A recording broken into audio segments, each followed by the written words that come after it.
l'année dernière, du Maroc, que ce soit la femme ou un homme, en même pied d'égalité, peuvent demander divorce. Ils ne sont pas tenus par des conditions.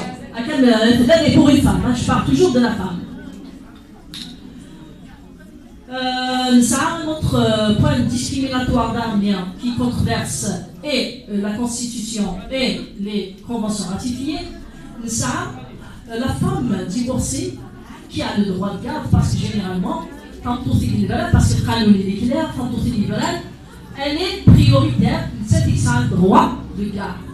Mais seulement, quand on est elle est appelée à refaire sa vie. Si elle est jeune, elle a l'âge de 34 ans, elle a l'âge de 30 ans, elle peut refaire sa vie. Mais la loi, elle est claire. Par exemple, tu perds le droit de garde. Tu refais ta vie, tu perds le droit de garde. Par contre, pour ce qui est de l'homme, la Grèce, même s'il refait sa vie, même s'il refait avec une étrangère, il ne perd pas son poste, il ne perd pas le droit de garde. L'année dernière, c'est un point discriminatoire pour la femme. Discriminatoire par rapport aux lois qui ont été ratifiées, que ce soit les lois conventionnelles, ni constitution, ni le code civil. Donc l'année dernière, c'est un point discriminatoire. Alors d'ailleurs, pour ce qui est de, comme je l'ai dit déjà, le divorce, Fantouf, elle est limitée, elle ne peut pas divorcer sans condition. Si elle divorce, elle se remarie, le droit de garder le has. Quand on parle d'un divorce, qui sont victimes de divorce, on doit parler aussi de la pension alimentaire. On doit parler aussi du droit au logement. Parce que le droit au logement, quand elle le divorce, elle sort du logement conjugal. Là, dernière, on se pose la question, on dit, pourquoi c'est elle qui doit quitter le domicile conjugal étant donné que c'est elle qui a le droit de garde? Pourquoi c'est pas l'ex-mari, seulement qui quitte?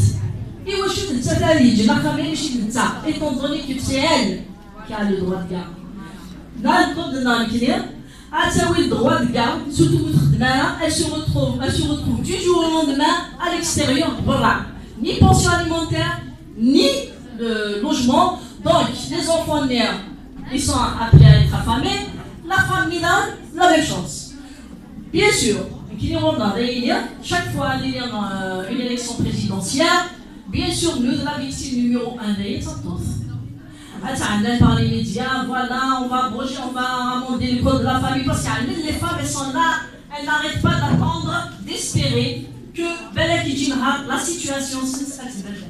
Donc, sur la discussion de la femme, qu'est-ce qu'on a dans les élections qui nous donc, à la veille des élections présidentielles en 2015, ce qu'on appelle Soudouk.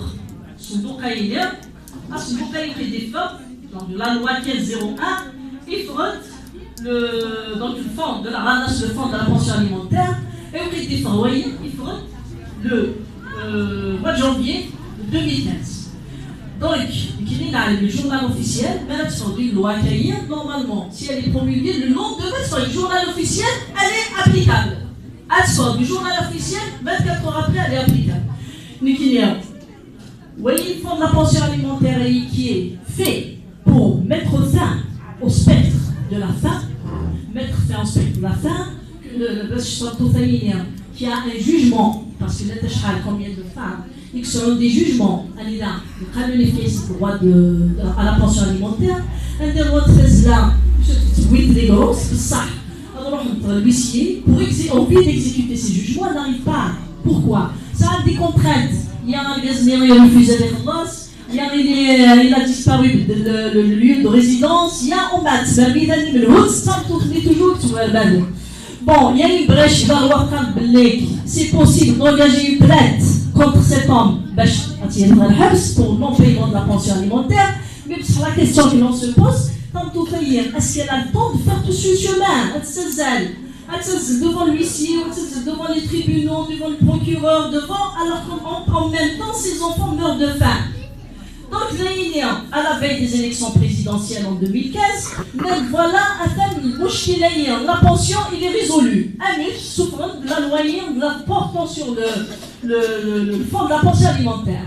C'est-à-dire, on va mettre fin au spectre de l'affaire, il faut tout tailler, je me تعانيش وتتزلل derrière l'huissier, sauf en das dès qu'elle a un jugement de divorce, elle a un jugement définitif de pension alimentaire, s'il n'arrive pas à l'exécuter, il a son bouclier qui remplace. Pour faciliter justement la tâche et tout autre. Ça, à ce jour, depuis que cette loi a apparu au journal officiel, elle n'a pas connu le jour, elle est passée aux oubliettes. Pourquoi? Parce que la loi, à chaque fois ils font un règlement qui va la régir. Un règlement, c'est-à-dire la loi, c'est pas un règlement. À ce jour, aucun règlement, parce que pour appliquer, il faut bien savoir comment. Ça a une loi, on a dit comment l'appliquer. Donc pour l'appliquer, il faut un règlement qui va expliquer l'application de cette loi. Mais à ce jour, ces règlements, aucun règlement diffère depuis 2015. Donc on comprend par là que, tantôt, toujours, elle est victime, que ce soit par l'État, que ce soit par le législateur, toujours, elle est là, ça, elle subit, elle n'obtient rien. Parce que chaque nous sommes des avocats, chaque une loi, la pension, avec la nouvelle loi, non, il ne s'est rien passé pour les territoires. Depuis 1984 à ce jour, c'est la même chose pour la femme.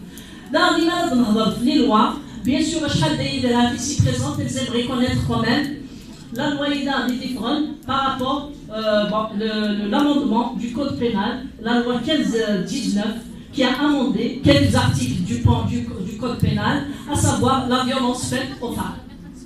C'est dans cette loi, c'est en 2000, bien sûr, la même, 2015, pareil, avec le fonds de la pension alimentaire, au lendemain aussi des élections présidentielles. Elle dit la femme violentée, elle a le droit de déposer plainte.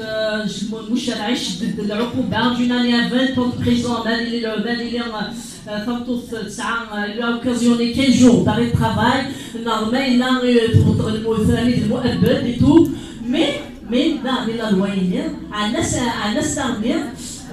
une brèche dans la loi, parce que la société elle est toujours tirée vers le bas, que ce soit par les membres de la famille, que ce soit par les beaux-parents, il y a toujours quelqu'un qui se mêle de sa vie. Dans les femmes elle a le droit de déposer plainte contre son mari, qui est violenté, elle a le droit, seulement. Elle a un point, le pardon met fin à l'action pénale. C'est-à-dire, femme qui est battue, qui a un certificat médical de 15 jours, qui est tabassé, elle engage une action devant le procureur, elle poursuit son mari, mais ça, généralement, qui les affaires que je possède, je ne sais pas, j'ai des consoeurs qui sont là, ici présentes, elles peuvent en témoigner aussi. Par exemple, certificat, une fois en justice, là, c'est tout le monde qui se mêle. Afin d'Amral, afin de Salouz, les parents, parfois c'est les parents, parfois c'est le mari, ça signifie si le candidat tu vas continuer avec cette action, tu es divorcé. Donc, que ce soit par des menaces, non, par tous les moyens, ils arrivent à dissuader, une action pénale,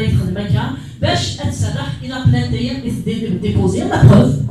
À la veille de la comparaison devant la justice, voilà,